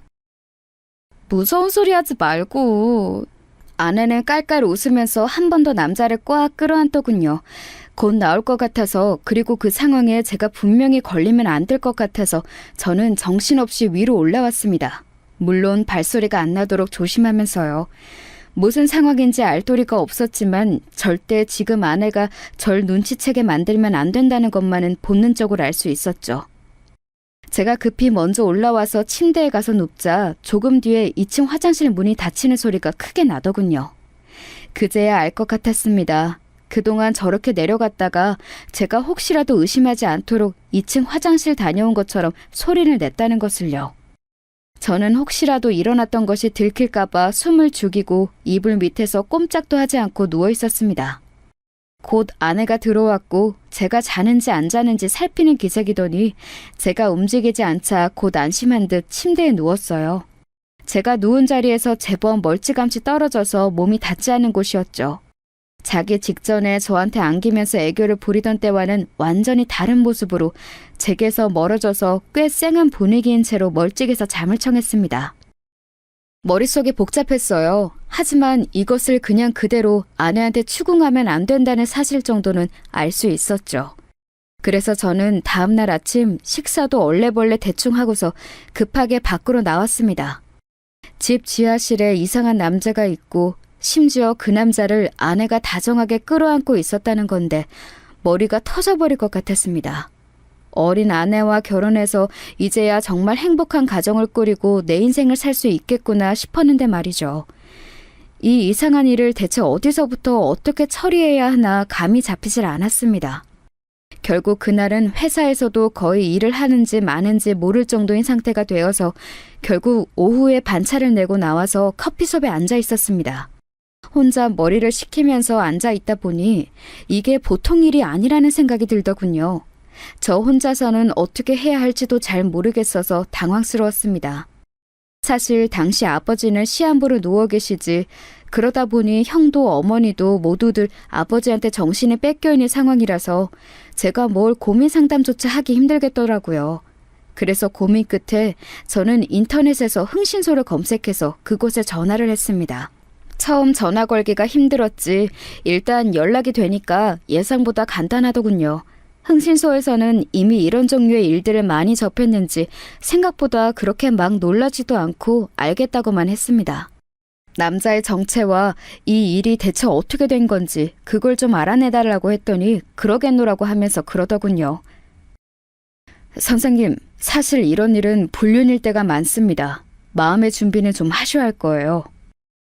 불륜이요? 머리가 멍했습니다. 저는 지금 너무 깨 쏟아지는 신혼인데 갑자기 불륜이라니 설마 그건 아닐 거라고 생각하고 있었지만 생각을 돌리는 건 쉽지 않았죠. 그 후로 흥신소에서 남자에 대해서 알아내는 며칠 동안 저는 집에 야근을 핑계대고 늦게 들어가면서 아내를 살폈습니다. 아내는 제가 벨을 누르면 밝은 얼굴을 하고서 문을 열어주고 저를 껴안아줬지만 어떤 날은 1층 층계로 내려가는 실내 계단 쪽 문이 살짝 열려있는 날도 있었어요. 어쩌면 제가 없는 동안 그 남자가 2층에 올라와서 아내와 좋은 시간을 보내다가 제가 오면 사라지는 것일지도 몰랐죠. 실내 계단 쪽에 숨으면 실외 계단으로 올라오는 제가 일부러 찾을 리가 없었으니까요. 솔직히 말하면 소름이 끼쳤습니다. 그동안 너무 순수하고 예쁘다고 생각했던 아내의 얼굴조차도 이제는 견디기 힘들 정도였어요. 불과 그 장면을 봤다고 해서 이렇게나 감정이 뒤집히다니 놀라울 정도였죠. 아내는 제가 야근을 해서 너무 피곤하다고 둘러댄 핑계를 잘 믿었습니다. 잘 때도 일해야 하니까 작은 방에서 조금 더 서류를 보다가 자겠다고 하면 좋아하면서 그러라고 하더군요. 최대한 좋은 기색을 숨기려고 하지만 얼굴이 저절로 피었어요. 정말 어처구니가 없었습니다. 그렇게 야근을 핑계대면서 거의 열흘가량을 지켜보던 때 마침내 흥신소에서 연락이 왔습니다. 흥신소에서 사무실로 오라고 해서 갔더니 예상대로인 사실과 또 예상을 벗어난 사실을 모두 알려주었습니다. 선생님, 아내분은 불륜이 맞습니다. 불륜이라고 해야 할까? 그러니까 결혼한 지 지금 한 달 좀 넘으셨다고 했죠? 단도직입적으로 말을 시작한 흥신소 사람은 걱정스럽다는 얼굴을 하고 있었습니다. 저는 고개를 끄덕였죠. 예상은 하고 있었고 거의 확신에 가까웠는데도 직접 그 말을 들으니까 머리가 새하얗게 변하더라고요. 정신이 하나도 없는데 흥신소 사람이 그러더군요. 지금 그 지하실에 있다는 남자, 선생님이 출근하셨을 때 가끔 드나듭니다. 지하실에서 거주하는 것으로 보이고요. 그런데 나올 때도 머리를 푹 숙이고 모자를 쓰고 있어서 신원 파악하기가 힘들었는데 아내분 처녀 시절 주위 사람을 살펴보고 대조해보니까 나오더군요. 누구죠? 전 남자친구입니다. 이곳저곳에 알아보니 선생님하고 교제지간 동안 양다리를 걸치고 있었던 것으로 보입니다. 세상에. 말하자면 저와 사귀기 시작하면서부터도 그 남자와 관계를 유지했던 겁니다. 심지어 결혼한 후에 집에 끌어들여서 지하에 들여놓다니. 그리고 문제가 그 남자가 위험한 인물입니다. 위험이요? 예, 수배범입니다. 경제사범으로 보이는데 폭력 행위도 전과 중에 있더군요. 한 번도 아니고 상당히 여러 번이고 질이 나쁜 범죄자입니다. 예? 전 너무 놀라서 소리를 쳤습니다. 흥신소 사람은 놀란 줄 알았다면서 고개를 끄덕였는데요. 수배가 되어 있는 전 남자친구를 지하실에 숨겨준 것으로 보입니다. 아내분이 말이죠. 아니, 이게 말이 되나요? 예, 그리고 편의점에서 만났다고 하셨죠? 혹시 가까운 시일 내에 금전적으로 돈이 들어올 일이 있으신가요? 저는 머리가 멍해졌습니다. 그러고 보니 아내가 일하던 곳은 단골 편의점이었고 그곳에서 자주 바뀌는 알바생들하고 꽤 여러 번 이야기를 하면서 친해지고는 했었는데요. 아내도 마찬가지였습니다. 처음에는 아내가 워낙 어려서 설마 사귈 줄은 몰랐기 때문에 이런저런 이야기를 마구잡이로 했는데 어느 날 아내가 힘들어서 쪼그려 앉아있는 것을 보고 음료수를 한 잔 사주고 대화를 길게 나눴었죠. 그때 어색하니까 아무 이야기나 막 하다가 저희 집 아버지 이야기와 유산 이야기 같은 것도 어설프게 흘러나왔던 기억이 있었습니다. 제가 그 이야기를 하자 흥신소 사람이 알 것 같다는 듯이 고개를 주걱거렸습니다. 그럼 그때 이후로 아내분이 접근하신 거였죠? 예? 그러고 보니... 생각해보니까 그렇게 말을 나누고 난 이후에 아내 쪽에서 저한테 접근을 했던 기억이 났습니다. 저는 그게 당시에는 서로 대화를 오래 나누고 마음의 벽을 허물어서 그런 거라고 생각했는데 뭔가 이상했죠. 그때 아마 선생님하고 결혼할 계획을 세우고 있었을지도 모릅니다. 돈 때문에요. 가까운 시일 내에 돈이 생기는 일이 있는 거죠? 예. 아버지가 시한부 판정을 받으셔서 유산이 생길 거라는 이야기를 했거든요. 그게 문제였던 겁니다. 흥신소 사람이 고개를 절레절레 흔들었습니다. 저는 머릿속이 복잡해서 아예 멍한 채로 있었죠. 그러니까 흥신소에서 모아준 정보를 종합해서 이야기를 해보면 아내는 편의점에서 일을 하던 당시 이미 남자친구가 있었던 거였습니다. 그런데 그 남자친구가 범죄를 저질러서 수배 상태였던 거였고요. 아마 돈이 필요했겠죠. 그러니까 편의점에서 이야기를 나누다가 재산에 대해서 무심코 말을 흘린 제가 대상이 되었던 모양이었습니다. 너무 속이 울렁거려서 힘들더군요. 흥신소 사람은 안 되었다는 듯이 제 어깨를 두드려 주었지만 조금도 나아지지 않았습니다. 그럼 이 일을 어떻게 해야 하죠? 제일 좋은 건 경찰에 신고하는 방법일 겁니다. 절대 혼자서 뭘 하려고 생각하시면 안 됩니다. 경찰에 신고하면 와서 잡아주겠죠? 예, 그 남자 꽤 위험한 인간 같으니까 절대 알아차리게는 하지 마시고요. 얽히면 굉장히 골치 아프고 나중에도 안전에 문제가 생길 수 있어요. 신고를 선생님이 하셨다고도 알게 하지 않는 게 좋습니다. 보복 범죄도 저질렀던 전과가 있더군요. 예, 솔직히 저는 좀 소심하고 겁이 많은 편입니다. 흥신소 사람이 그렇게 말을 하니까 갑자기 더러 겁이 나서 손끝이 차가워졌습니다. 지금 제가 무작정 신고를 하면 분명히 제가 했다는 게 들통이 날 테니까 나중에 제가 보복의 타겟이 될 수도 있는 거였죠. 하지만 그냥 둔다면? 그냥 적당히 숨어 있다가 사라지지 않을까? 돈 조금 쥐어줘서 사라지라고 하면 되지 않을까? 고민이 크게 되었습니다. 어떤 분들은 멍청하다고 하시겠지만 실제 범죄자가 집에 있다고 생각하면, 그리고 이게 내 일이라고 생각하면 완전히 다른 문제가 됩니다. 나중에 언제 또 제가 보복을 당할지 모르는 일이니까요. 저는 흥신소 사무실에서 나와 집으로 돌아왔습니다. 적당히 퇴근 때를 맞춰서 돌아왔더니 아내가 역시 반가운 얼굴을 내밀더군요. 이제는 그 얼굴조차 소름 끼치고 가식적으로 보여서 저는 마주하기도 싫었습니다. 하지만 아내한테 싫은 기색을 하면 바로 저 밑에 있는 사내가 올라와서 저한테 해를 끼칠 것 같아 뭐라고 하지도 못했죠. 대충 둘러대고 작은 방으로 들어가 고민하는데 정말 머리가 빠질 것 같았습니다. 아내는 제가 이상한 기색이어도 신경도 쓰지 않은 채 일 잘하라면서 방문을 꼭 닫아주기만 했어요. 아마 1층이나 지하로 내려가서 그 사이에 그전 남자친구하고 놀아나겠죠. 신고를 하되 제가 했다는 것은 알지 못하게 하는 법. 그 고민을 하느라 며칠 동안은 제대로 잠도 못 잤습니다. 그 사이에 아내는 저한테 다가와서 물어보았었죠. 오빠, 혹시 아버님 찾아뵈어야 하는 거 아닌가? 응? 응? 지금 호스피스에 계시니까 아버지가 가능하면 자식들 귀찮게 하지 말라고 하셨거든. 아, 그랬구나. 아내는 안타깝다는 듯 고개를 저었지만 저는 속이 덜컥 내려앉았습니다.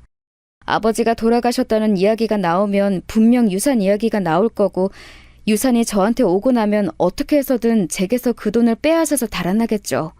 사실 돈만 빼앗아서 가도 다행이고 그 와중에 제가 분명히 다칠 게 뻔했습니다. 고민 끝에 그 흥신소에 다시 물어보니 남자는 제가 출근한 평일 낮 시간에 나와서 근처 가게에 가서 담배를 사가지고 온다고 하더군요. 집 앞 가게라서 저는 그 근처에 숨어서 하루 연차를 내고 살펴보고 있었습니다. 이게 무슨 짓인가 싶기는 했지만 제가 신변의 위협을 느끼고 있었으니 어쩔 수 없었죠. 진짜 한참 기다렸습니다. 가게 주변 자판기 뒤에 몸 숨기고 서서 저희 집을 바라보는데 대문이 열리고 어떤 노숙자처럼 허름한 차림새의 남자가 정말로 나오더군요. 모자를 푹 눌러쓰긴 했는데 제가 봤던 그 남자가 맞았어요. 그 남자는 주머니에 손을 넣고서 어슬렁거리면서 나와 바로 집 앞 가게로 들어갔죠. 씻었는지 노숙자로는 안 보였는데 그 말은 분명 제 집안의 욕실을 사용해서 씻었다는 뜻이겠죠. 남자가 담배를 사서 다시 대문 안으로 들어간 뒤에 저는 조심스럽게 가게 안으로 들어갔습니다. 가게 주인분은 당연히 저를 알고 있었기 때문에 반갑게 저를 부르셨죠. 아니, 2층 집 아저씨 아니에요? 지금 평일에 어쩐 일로? 그게 연차 내고서 잠깐 어디 가려고요. 그러시구나. 그런데 방금 왔다 간 그 남자요. 혹시 자주 왔나요? 요새 가끔 와요. 그러고 보니까 아저씨네 집으로 들어가던데 세입자예요? 저는 당황스러워서 그냥 고개를 주걱거리고서 가게 밖으로 나왔습니다. 가게 벽에 자세히 살펴보니 수배자 명단이 붙어있긴 한데 너무 오래된 것이라 그 남자 얼굴은 없었어요. 이래서야 아무도 못 알아보는 게 당연했습니다. 모자를 쓰고 있어도 남자 체형이 어깨가 넓고 상당히 험하게 생긴 편이어서 사진만 있다면 알아볼 수 있었을 텐데도 말입니다. 어떻게 해야 할지 모르겠어서 저는 일단 그날 퇴근하고 시간을 맞춰서 집으로 들어왔습니다. 제가 침울한 기색이자 아내는 뭔가 이상하다는 듯이 천진한 얼굴로 고개를 갸웃거리면서 제 곁으로 와서 팔짱을 끼웠죠. 일부러 몸을 밀착하고서 저한테 애교를 부리는 아내의 얼굴이 예전 같으면 너무 예뻤겠지만 지금은 소름이 끼쳤습니다. 오늘도 아마 제가 나가 있는 동안 그 남자하고 살갑고 다정하게 애인다운 시간을 보냈겠죠. 그리고 저와 아버지의 재산을 빼앗아 달아날 생각만 하고 있었을 겁니다. 대체 어떤 계획을 세우고 있을지 평범한 서울시민인 저로서는 상상도 하기 힘들었죠. 오빠, 혹시 무슨 일 있어요? 왜 이렇게 요즘 얼굴 보기 힘들지? 아니, 회사가 좀 바빠서. 회사? 요즘 일 많은가 보다. 그렇지 뭐. 아무래도 사정이 어려우니까 있는 사람들이 일을 더 해야 하고. 저는 자세한 말은 하고 싶지 않아서 아내에게 잡힌 팔을 빼고 싶었지만 아내는 단단하게 제 팔을 붙들고 있었습니다. 그나저나 아버님 말이야. 요즘 건강 어떠셔? 아무래도 말이 없어서 궁금해. 그게... 사실 아버지의 건강은 빠르게 안 좋아져서 임종이 임박해 있었습니다. 하지만 아내한테 그 이야기를 했다가는 바로 해코지를 당할 것 같은 긴장감이 들었죠. 사실 아내는 어릴 뿐더러 상당히 작은 체구였기 때문에 무서울 것은 없었는데 그 뒤에 범죄자 남자가 있다는 사실을 알게 되니 무서웠어요. 저한테 겁이 많다고 탓하셔도 상관은 없습니다. 하지만 가까운 곳에 전과자에 지금 수배정인 범죄자가 있다고 하면, 심지어 그 남자가 아내가 숨겨주는 지하실에 숨어 있다고 하면 그렇게 태어날 수 있는 분은 많지 않을 거예요. 생각해보면 아내가 편의점에 일할 때부터 좀 이상한 낌새가 있기는 했습니다. 아내는 팔뚝 위쪽과 손목 부근에 작은 문신이 있었죠. 처음에 문신에 대해서 물어볼 때는 아내가 별짓 아니라는 듯이 패션 타투 스티커를 붙인 거라고 했었는데 나중에 결혼할 때가 되니까 사실 진짜 타투라고 고백하기도 했어요. 사실 뭐 여성들이 예쁘라고 작은 문신 정도 새긴 거 상관없지 않나 싶기도 했고, 사실 아내가 가느다란 팔뚝에 그렇게 새긴 문신이 제 눈에도 예뻐 보여서 정말 상관을 안 했습니다. 아내는 흡연자였는데 가느다란 손목에 문신을 한 채로 담배를 피우는 모습도 어딘가 영화 속 여배우처럼 예뻐 보였고요. 그런데 지금 와서 생각해보니 그것들이 전부 아내가 어딘가 불량한 사람이라는 사실을 알려주는 신호처럼 느껴졌습니다. 아무래도 전과자하고 사귀면서 어울리려면 비슷한 류의 사람일 수밖에 없지 않습니까? 애초에 왜 그런 것을 전부 무시하면서 결혼을 하게 되었는지 정말 속이 상하더군요.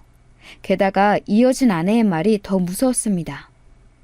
오빠, 사실 아버님 돌아가시는 건 기정사실인데 우리 받는 돈이 어느 정도나 돼? 예금으로 넣어놓고 이자 받으면서 살 수 있으면 너무 좋겠다. 그게 말이지, 벌써 그걸 말하는 건 좀 이른 것 같은데. 왜? 결혼 전에 오빠도 오빠 입으로 말했었잖아. 아버님 곧 돌아가시니까 현금 자산도 꽤 받을 수 있을 거라고. 나도 가족인데 기대하면 안 되는 거야? 아내는 순진한 얼굴로 저를 올려다보면서 이렇게 말했습니다. 사실 말만 들으면 아내는 정말 아무런 사심 없이 그냥 저와 부부라서 들어올 돈이 궁금한 것처럼만 보였어요. 하지만 저는 아내의 속셈을 알았기 때문에 더 꺼려지고 두려웠던 거죠. 사실 아직 혼인신고도 안 한 사이인데 저렇게 적극적으로 유산에 대해 묻는 것도 좀 이상했습니다. 우리 그 돈 받으면 딱 적금으로 묶어두고 불려보자. 집은 있으니까 괜히 부동산 살 필요도 없잖아. 내 몫으로도 좀 줄 거지? 그렇지. 신난다. 나 내 명의로 재산 가져본 적이 없어, 오빠. 알았다고 고개를 끄덕이는데 아내는 돈을 쓸 생각에 신이 난 것 같았습니다. 순간 너무 순진해 보여서 제가 잘못 생각하고 있는 건가, 혹시 아내가 전 남친한테 협박이라도 당해서 숨겨주고 있는 게 아닐까 하는 생각이 들었죠. 하지만 그게 아니라는 건 저 자신이 잘 알았습니다. 아내는 그때 아주 그 남자와 끌어안고 다정한 연인처럼 굴고 있었으니까요. 어떻게 해야 할지 모르는 상태로 저는 다음 날도 출근을 했습니다. 그런데 그날 회사에서의 일을 하고 있는데 전화가 한 통 오더라고요. 누군가 하고 봤더니 처형이었습니다. 아내의 하나 있는 언니도 아내와 비슷한 분위기의 여성이었어요. 그래서 자매가 무척 닮았구나 했었죠. 제부, 잠깐 이야기할 수 있어요? 아, 네. 어쩐 일로? 별건 아니고 혹시 요즘 동생한테 무슨 일이 있나 해서 전화를 통 안 받더라고. 네? 아, 그런가요? 사실 아내의 자매는 그리 사이가 좋은 편은 아니었습니다. 서로 처녀 시절에도 상당히 자주 싸웠다고 하더라고요. 생긴 게 비슷한 만큼 취향도 비슷해서 서로 옷도 뺏어 입고 그러다가 의상하고 그런 일이 많았다고 했어요. 결혼할 때는 처형이 저를 별로 마음에 안 들어 했지만 말입니다. 좀 한심스럽게 본다고 할까요? 아무튼 굉장히 거리감을 두고 저를 대했었어요. 가끔 뭔가 비웃는 듯한 느낌도 들었고요. 별일은 없습니다만 집에서 살림 중이라 전화를 안 받을 일은 없을 텐데요. 아, 그래요? 그럼 왜 자꾸 연락을 안 하지? 혹시 제부, 이런 말 좀 이상한데 언니로서 내가 이런 말 해도 되나 모르겠지만 말이에요. 말씀하세요. 혹시 동생 근처에 요새 어슬렁대는 남자 없어요? 네? 제가 너무 놀라서 전화기를 떨어뜨릴 뻔했습니다. 처형이 그걸 어떻게 아는 건지, 혹시 뭔가 알고 있는 것인지 속이 울렁거렸어요. 제가 말을 못하고 있는 사이에 처형이 그러시더군요. 사실 이걸 저 결혼 전에 말했어야 하는데 미안해요. 동생이 굉장히 오래 사귀던 남자친구가 있었거든요. 저는 심장이 가슴에서 튀어나올 것 같았습니다. 하지만 섣불리 말을 더 하지 않고 잠자코 처형의 말을 들었죠. 결혼할 때 헤어진 줄로만 알았거든. 그런데 아니더라고. 예? 그게 무슨... 제부, 너무 흥분하지 말아요. 사실 지금 그 남자친구가 좀 사정이 있어서 범죄자 신세로 쫓기고 있거든요. 그래서 혹시 동생이 그 행방을 아나 물어보려고 전화한 거예요. 당연히 아는 일이었죠. 하지만 거기서 제가 그 남자의 행방을 말하면 안 될 것 같다는 생각 때문에 저는 입을 꽉 다물었습니다. 처형은 계속해서 아내의 태도를 물어보면서 저한테 유도신문을 했어요. 처음에는 별다른 말을 하지 않다가 일부러 설득된 것처럼 슬금슬금 대답을 했죠. 혹시 동생이 뭐 수상한 행동 보인 적 없어요? 네, 수상한 행동이요? 평소랑 다르게 뭔가를 한다거나 어딜 간다거나. 생각해보니까 밤에 자꾸 일어나서 화장실에 가던데요. 가서 오래 앉아있다가 와서 좀 이상하게 여기긴 했는데. 저는 일부러 그 말을 흘렸습니다. 지금 사는 집 1층하고 지하는 비었댔죠? 네. 처형은 잠깐 말이 없더니 갑자기 급한 일이 생겼다면서 전화를 끊더군요. 혹시 이러다가 처형이 제대로 된 그 남자를 쫓아내주거나 아내한테 정신 차리라고 화를 내주는 게 아닐까 싶어서 두근거렸어요. 제 최고의 고민거리가 사라지는 거였으니까요. 그리고 처형이 이왕 이 말을 해주었으니 아내한테 추궁해서 갈라서기도 쉬울 것이었죠.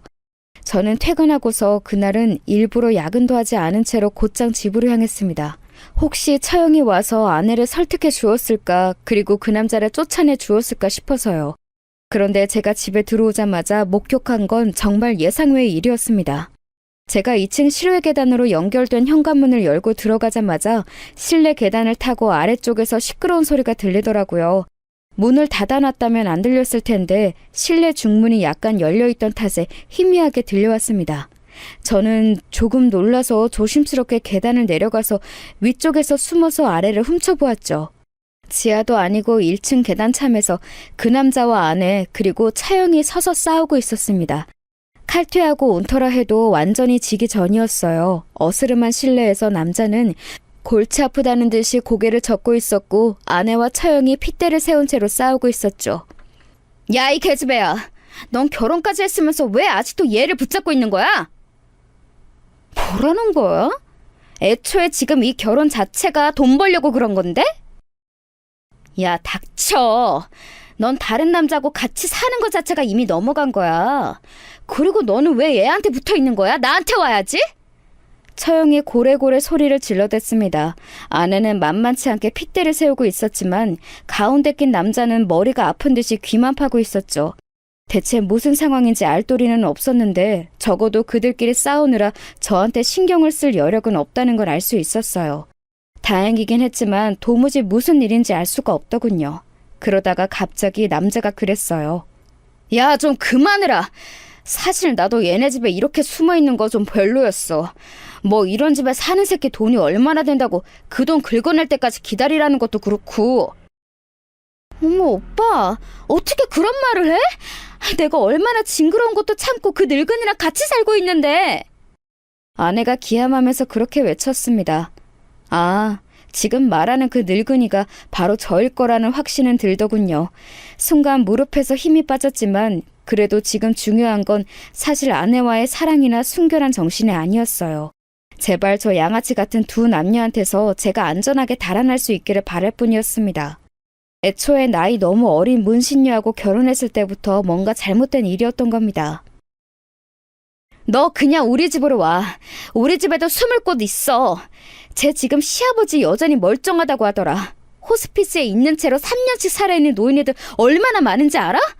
그거 계속 참고 여기서 숨어 있을 거야? 처형이 소리를 질렀습니다. 남자는 골치 아프다는 듯이 턱을 문질렀죠. 아내가 발을 굴러대더군요. 난 돈 같은 거 안 중요해. 그래도 오빠가 돈 필요하다니까 내가 이렇게 변변찮은 편의점 손님 중에서 고르고 골라서 결혼까지 한 거잖아. 얼마나 힘들었는지 알아? 그런데 지금 거의 다 됐는데 나 버리고 가겠다는 거야? 아내의 말에 저는 그제야 아 싶었습니다. 흥신소의 말과 맞춰보니 딱 퍼즐처럼 들어맞았어요. 아내, 그러니까 저 문신녀는 아버지의 유산 이야기를 듣고 저를 노렸던 겁니다. 자기 남자친구를 위해서 말이죠. 전과자니 도망가서 뭐라도 하려면 자금이 필요했을 거고 그래서 타겟이 된 게 저고요. 유달리 현금 이야기만 했던 것도 왜인지 알 것 같았습니다. 그거야 네가 알아서 한 거지 왜 나를 끌어들여? 난 그렇게 너한테 돈 달라고 한 적 없어. 지가 알아서 팔자 꼬고서는 나한테 난리야. 하지만 그 남자는 귀찮다는 듯이 말했습니다. 처형은 손을 내밀어서 그 남자를 자기 쪽으로 끌어당겼죠. 남자가 놀랍게도 처형의 손을 잡더군요. 그러니까 처형하고 먼저 사귀었던 남자였던 겁니다. 오빠랑 언니 헤어졌잖아! 처형하고 사귀었던 남자를 동생인 아내가 좋아해서 따라다녔던 그런 관계였던 모양입니다. 남자는 귀찮으니까 아내한테 대충 어울려줬던 거고요. 지금 태도를 보니까 남자는 아내하고 그렇게 생각보다 진한 관계는 아니었던 것으로 보였어요. 사실 정말 이건 생각지도 못했던 일이었죠. 이상하게 처형이 아내를 의식하더라니 상상 이상의 관계에 머리가 아파왔습니다. 모든 건 그 전과자 남자와 사귄다고 망상하면서 그에게 들이대고 저를 타겟으로 삼아 이용하려던 아내가 꾸민 짓이었습니다. 남자는 지금 보니 여전히 처형을 좋아하는 것 같았고 아내한테는 관심이 없는 모양이었어요. 얻을 게 있고 숨겨주니까 적당히 아내에게 어울려준 모양이었죠. 처형과 그 남자가 손을 잡는 모습을 지켜보면서 아내는 엉엉 울기 시작했습니다. 히스테릭하게 마구 소리를 지르는 모습을 보다가 저는 조심스럽게 2층으로 올라와 실내 중문을 닫고 2층 실외 계단을 통해서 바깥으로 나갔죠. 어쩌면 제 손을 거치지 않고도 일이 쉽게 해결될 수 있을 거라는 예감이 들었습니다. 1층에 있는 그 새색에 들키지 않도록 저는 조심조심 계단을 내려가서 얼른 집 바깥으로 도망쳤습니다. 겁이 많다고 하셔도 괜찮습니다. 저는 다시는 저런 아내, 아니 문신녀와 전과자이자 수배범인 남자와 얽히고 싶지 않았거든요. 처형도 마찬가지였습니다. 사실 처형도 나이만 조금 많을 뿐 아내하고 거의 비슷한 분위기인 사람이었죠. 야근을 핑계로 언제나 늦게 들어갔기 때문에 저는 태연하게 야근해서 늦는다고 아내의 핸드폰으로 문자를 넣었습니다. 평소에는 아내가 그런 문자를 받으면 곧장 단문자를 했었죠. 하지만 이번에는 아내의 단문이 없었습니다. 어쩌면 당연한 일이었죠. 그 남자가 아무래도 처형하고 같이 갈 것 같았으니까요. 하지만 저는 재촉하지 않고 가만히 있었습니다. 그러다가 평소보다 더 늦은 시간이 되었을 때 집으로 들어갔죠. 현관문을 열고 들어갔지만 2층은 불이 꺼져 있었습니다. 실내 불을 켜자마자 저는 한탄을 뱉을 수밖에 없었어요. 집안이 온통 폭풍이라도 왔다 간 듯 난리통이었거든요. 정말 엄청난 광경 속에서 저는 집안을 돌아다니면서 일단 아내를 불러봤습니다. 하지만 아무런 대답이 없었어요. 대답이 없다는 게 더 고맙고 반가운 상황이었죠. 식탁에는 갈겨 쓴 종이 쪽지 하나가 놓여 있었습니다. 나 찾지 말아요 라고 적혀있는 쪽지였죠. 그 메모를 봤을 때 제 심정 이해할 수 있으실까요? 한참 동안이나 가슴 위에 묵직하게 놓여있던 돌이 그제야 떨어져 나간 기분이었습니다. 집안을 이렇게 엉망으로 만들고서 아내는 자기 옷과 집만 챙겨서 사라진 것 같더군요. 아마도 남자는 처형이 데리고 간 모양이고 아내는 그걸 쫓아간 것 같았죠. 참 대단한 사랑 나셨다 싶었습니다. 그래도 어쨌든 범죄자와 엮이지 않고 그대로 일이 잘 종료될 수 있었으니 천만다행이었어요. 집안은 엉망진창이었지만 저는 웃으면서 정리를 했습니다. 조심스럽게 아래로 내려가 보았지만 지하와 1층 모두 비어 있었어요. 지하에는 남자가 살았던 흔적이 있어서 좀 열받기는 했지만 그래도 이렇게 끝난 게 어디냐 싶었죠. 그렇게 끔찍하게 저를 늙은이라고 부르던 것을 생각하면 절대 돌아올 리가 없었으니까요. 일단 혼인신고를 안 했던 게 천만다행이었습니다. 그동안 아내가 했던 말을 돌이켜보면 현금 자산을 받은 뒤에 자기 명의로 돈을 뭉텅이로 빼돌릴 생각이었던 것 같았어요. 어차피 혼인신고할 건데 부부 자산이지 뭐냐, 상관없지 않느냐, 부동산은 오빠 명의로 가져라 하는 등의 말로 저를 꼬셔서요. 부동산은 처분하기도 힘들고 빼돌릴 수 없으니 유달리 현금 자산에만 집착했던 게 이제야 이해가 갔습니다. 아마도 차영과 사귀던 남자가 헤어지고 나서 아내가 쫓아다니는 걸 적당히 맞춰주며 만났고, 아니 사실 만난 건지 아니면 그냥 아내가 일방적으로 짝사랑하며 쫓아다닌 건지도 잘 모르겠습니다. 그 남자가 아무튼 범죄를 저질러서 수배자가 되어 나타나자 돈이 필요하니 저를 찍어서 결혼해 숨겨주면서 돈을 빼돌리려 했던 것이리라 추측하고 있습니다. 성공만 했다면 완벽했겠죠. 아내와 저는 아예 문서상으로도 남이었고 잘 꼬드겨서 돈만 자기 명의로 받으면 다시 볼 일도 없었을 테니까요. 하지만 다행히도 그 여자가 밤에 유달리 자주 일어나서 사라지는 걸 제가 알아챘던 거였습니다. 생각해보면 소름 끼치는 일이죠. 저는 그 길로 그 집을 팔아버리고서 아예 다른 지역으로 이사를 했고 연락처도 모두 차단했습니다. 그들이 어떻게 되든지 간에 모르겠고 다시는 보고 싶지 않았거든요. 여러분, 세상에는 정말 다양한 형태의 범죄자들이 있습니다. 범죄자까지는 아니어도 언제든 사랑하는 마음을 이용해서 등치려는 인간들이 질비하게 늘어서 있죠. 항상 조심하시길 바랍니다. 누구나 저처럼 운이 좋을 수는 없는 일이니까요.